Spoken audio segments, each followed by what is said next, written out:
اعوذ باللہ من الشیطان الرجیم فتلقا پس سیکھ لیے آدم نے من ربی ہی اپنے رب سے کلمات کچھ کلمے۔ آدم نے اپنے رب سے کچھ کلمے سیکھ لیے، فتاب علیہ تو اس نے اس کی توبہ قبول فرما لی، انہو بے شک وہ هو التواب وہی بہت توبہ قبول کرنے والا، الرحیم نہایت رحم کرنے والا ہے۔ پیچھے اللہ تعالیٰ نے آدم علیہ السلام کو کہا تھا کہ درخت کے قریب نہ جانا، درخت کے قریب گئے تو اللہ تعالیٰ نے ان کو جنت سے نکال دیا، زمین پر بھیج دیا، تو اللہ تعالیٰ ان پر ناراض ہوئے، تو یہ ان سے غلطی ہوئی تھی جس کی انہوں نے اللہ تعالیٰ سے معافی مانگی۔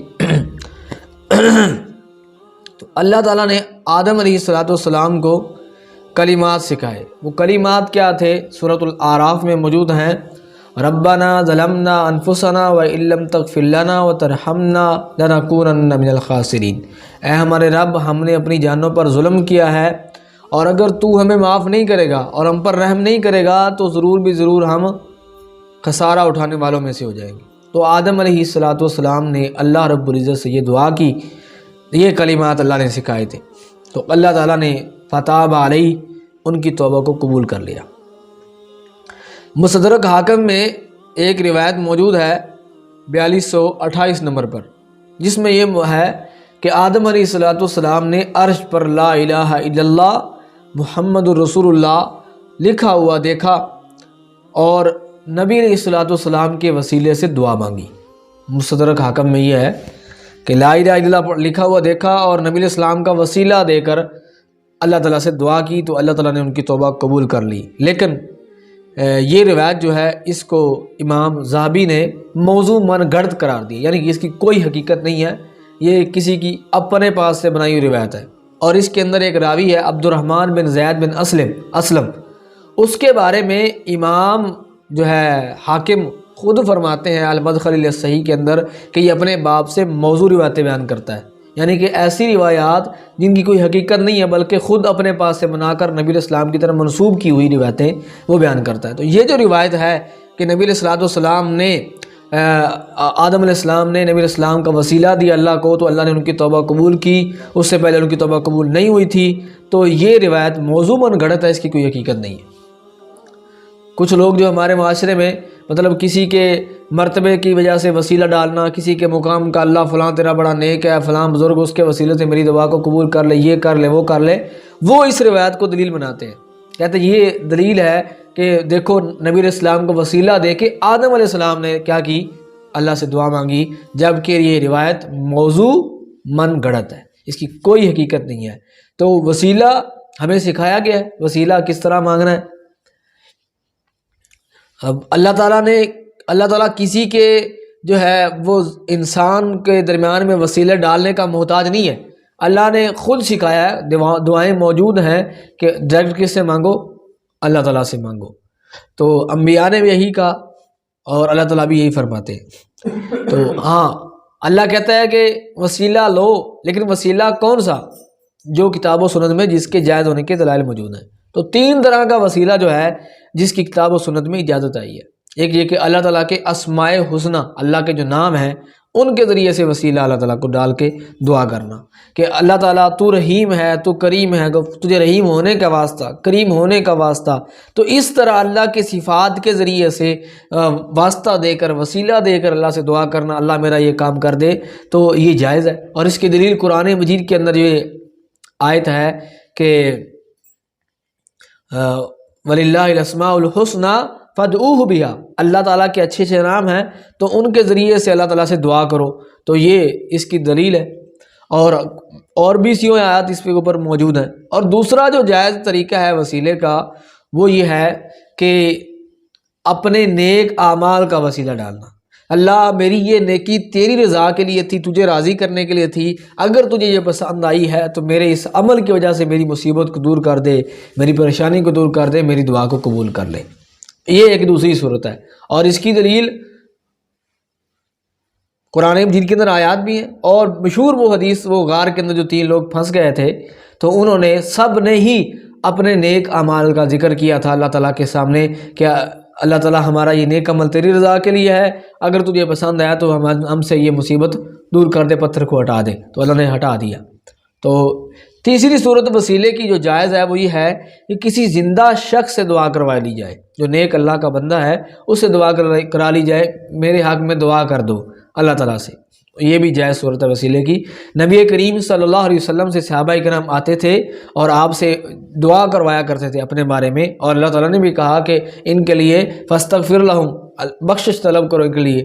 تو یہ وسیلے کی ایک جائز صورت ہے کسی زندہ شخص سے دعا کرانا، اور اس کی دلیل وہ بھی ہے، صحیح بخاری کی حدیث ہے کہ حضرت عمر بن خطاب رضی اللہ عنہ کے دور کے اندر جب قحط پڑا، قحط سالی ہوئی، تو لوگ جو آئے ان کے پاس، انہوں نے شکایت کی، تو انہوں نے حضرت عبداللہ بن عباس رضی اللہ عنہ سے، حضرت عباس رضی اللہ عنہ سے دعا کروانے کا کہا، کیونکہ یہ نبی علیہ السلام کے چچا تھے۔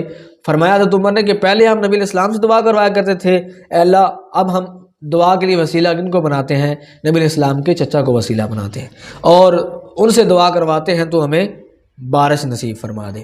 تو اس سے کیا معلوم ہوا کہ نبی کریم صلی اللہ علیہ وسلم کے جانے کے بعد کسی بھی صحابی نے نبی علیہ السلام کے وسیلے سے دعا نہیں کی، آپ کے مقام و مرتبے کے وسیلے سے دعا نہیں کی، اور یہ صحابہ کرام سے کہیں بھی ثابت نہیں ہے کہ صحابہ کرام سے یا تابعین سے کہ انہوں نے کسی ایک دوسرے کا فوت شدگان کا وسیلہ دے کر یا ایک دوسرے کا وسیلہ دے کر، مقام و مرتبے کا وسیلہ دے کر دعا کی، ایسا کہیں بھی ثابت نہیں ہے۔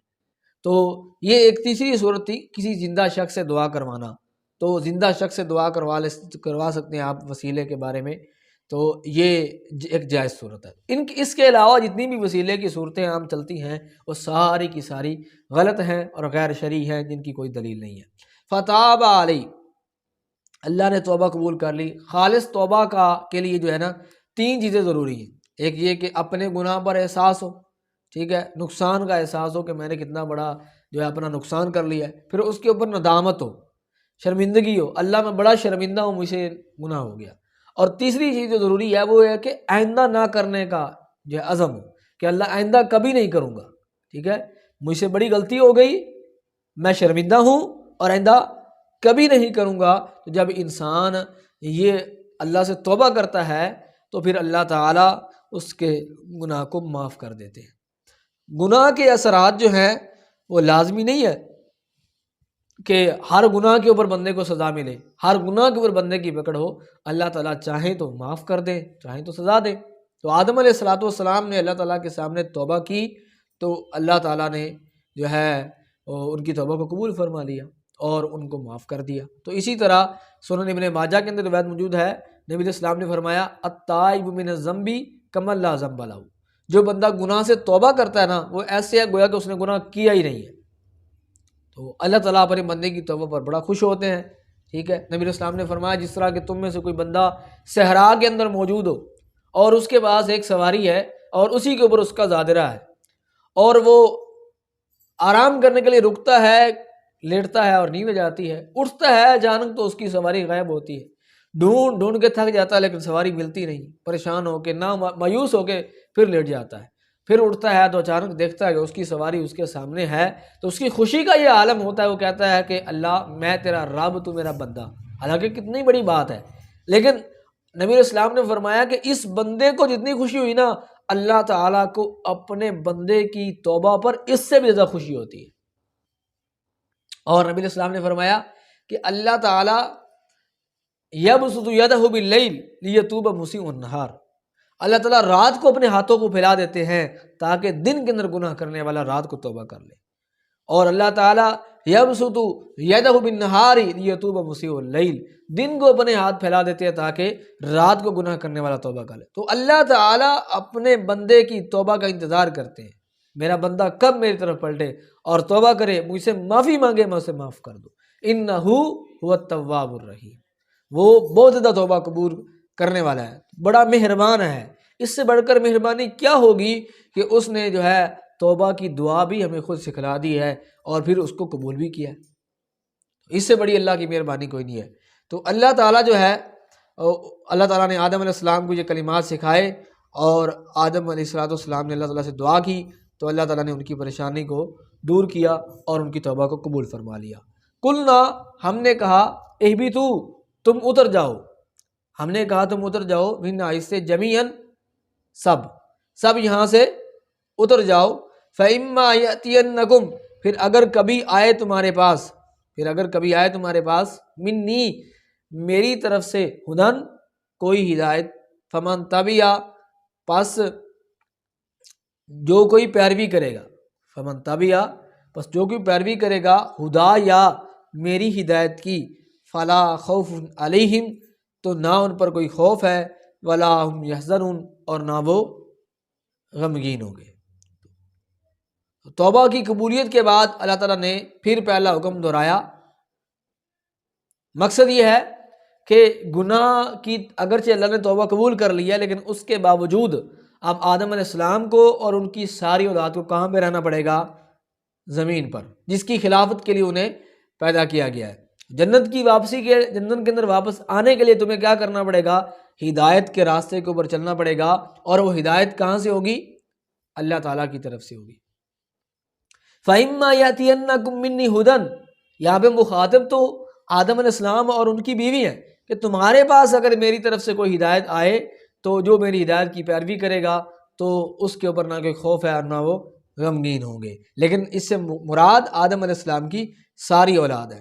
تو یہ وحی کا، ہدایت کا اللہ تعالیٰ فرماتا ہے میری طرف سے، یعنی کہ جو میری طرف سے انبیاء اور رسول آئیں گے، وحی کے ذریعے ہدایت لے کر آتے رہیں گے، اور ہدایت کا یہ سلسلہ حضرت آدم علیہ السلام سے شروع ہوا اور نبی کریم صلی اللہ علیہ وسلم پر ختم ہوا، کیونکہ آپ صلی اللہ علیہ وسلم سب سے آخری نبی ہیں۔ تو قرآن مجید اور حدیث نبوی صلی اللہ علیہ وسلم یہ اللہ تعالیٰ کی آخری وحی ہے۔ اس دوران میں جتنے بھی نبی آئے وہ اللہ بہتر جانتا ہے۔ ہمارے یہاں عام مشہور کیا ہے؟ 1,24,000۔ عام کیا کہا جاتا ہے؟ 1,24,000۔ تو یہ اب اس کی کوئی قرآن میں حدیث میں کوئی صحیح دلیل نہیں ہے کہ وہ 1,24,000 تھے۔ تو اگر اللہ کے بھیجے ہوئے نبی 1,24,000 سے زائد ہوئے تو اگر میں کہتا ہوں کہ 1,24,000 تھے تو پھر میں ان کا انکار کر رہا ہوں، ٹھیک ہے؟ اور اگر میں کہتا ہوں کہ 1,24,000 تھے اور وہ ان سے کم ہے 1,24,000 سے، تو پھر جو نہیں ہے میں ان کو نبی بنا رہا ہوں۔ تو اس لیے یہ کہنا کہ 1,24,000 تھے یہ غلط ہے۔ ہاں یہ کہہ سکتے ہیں 1,24,000 کم و بیش، یعنی کم یا زیادہ، ٹھیک ہے؟ 1,24,000 سے زیادہ یا کم، جتنے بھی اللہ تعالیٰ نے، بس یہ کہنا چاہیے کہ اللہ نے جتنے بھی نبی اور رسول بھیجے ہیں ہمارا ان کے اوپر کیا ہے؟ ایمان ہے، ہمارا ان کے اوپر یقین ہے۔ تو اللہ تعالیٰ نے اپنے انبیاء کے اوپر وحی کا نزول فرمایا، اور سب سے آخری اللہ کی جو وحی ہے وہ قرآن مجید کی صورت میں ہمارے پاس موجود ہے۔ نبی کریم صلی اللہ علیہ وسلم نے ارشاد فرمایا، ترکت فیکم امرین لن تضلوا ما تمسکتم بہما، میں تمہارے اندر دو چیزیں چھوڑ کر جا رہا ہوں، جب تک تم ان کو تھامے رکھو گے، ان پر عمل پیرا رہو گے، ان کے ساتھ تمسک رکھو گے، ان کو سمجھو گے، پڑھو گے، ان پر عمل کرو گے، تو تم کبھی گمراہ نہیں ہو سکتے۔ وہ کیا؟ ایک اللہ کی کتاب ہے اور ایک اس کے نبی کی سنت ہے۔ تو یہ دو چیزیں موطا امام مالک کی حدیث ہے، تو نبی علیہ السلام چھوڑ کر گئے۔ اور دوسری روایت میں آتا ہے کہ یہ دونوں ایک دوسرے سے جدا نہیں ہوں گے، اللہ کا قرآن اور میری حدیث یہ ایک دوسرے سے جدا نہیں ہوں گے یہاں تک کہ میرے پاس حوض پر آئیں گے۔ تو ہدایت کہاں سے ہے؟ اللہ کی طرف سے۔ ہدایت وہ ہے جو اللہ کے نبی کے اوپر اترتی ہے اور اللہ کا نبی اپنے صحابہ کرام کو، اپنے ساتھیوں کو بتاتا ہے، وہ ہدایت ہے۔ اپنے پاس سے مسائل کو بنا کر گھڑ کر پیش کرنا اور ان کو بیان کرنا یہ ہدایت نہیں ہے۔ ہدایت وہ ہے جس کے اوپر نبی کریم صلی اللہ علیہ وسلم کی مہر لگی ہو، اللہ کی طرف سے جو ہے۔ تو میری ہدایت کی جو پیروی کرے گا، میری طرف سے آنے والے پیغام کی جو پیروی کرے گا، وہ ہدایت پر ہوگا۔ اس سے یہ بھی معلوم ہوا کہ بڑے سے بڑے عالم کی رائے کیوں نہ ہو وہ ہدایت نہیں بن سکتی، جتنا بڑا عالم کیوں نہ ہو، ہدایت وہ ہے جو اللہ کی طرف سے نازل کرتا ہے، ٹھیک ہے؟ تو ان پر نہ خوف ہوگا نہ وہ غمگین ہوں گے۔ دنیا کے اندر کوئی کسی قسم کا غم خوف نہیں ہوگا، ٹھیک ہے؟ اور آخرت کے اندر جو اگلی منازل ہیں تو ان کے بارے میں بھی ان کو کوئی پریشانی نہیں ہوگی۔ وَهُمْ مِنْ فَزَعٍ يَوْمَئِذٍ آمِنُونَ، اللہ تعالیٰ اس دن کی گھبراہٹ سے بھی ان کو بچا لے گا، جبکہ جو نافرمان ہیں، جو اللہ کی طرف سے آنے والی ہدایت پر ایمان نہیں لاتے، اس کو نہیں مانتے، وہ اس دن پریشان ہوں گے، وہ اس دن رسوا ہوں گے، اور قیامت کا دن جو ہے ان کے لیے بہت بڑے عذاب کا دن ثابت ہوگا۔ لیکن جو ہے اہل ایمان، اللہ تعالیٰ ان کو اس دن کی پریشانی سے، گھبراہٹ سے، تکلیف سے محفوظ رکھے گا۔ اللہ تعالیٰ ہمیں قیامت کے دن کی گھبراہٹ سے محفوظ رکھے، اور ہمیں قرآن کو سمجھ کر اس پر عمل کرنے کی توفیق عطا فرمائے۔ جزاکم اللہ خیرہ۔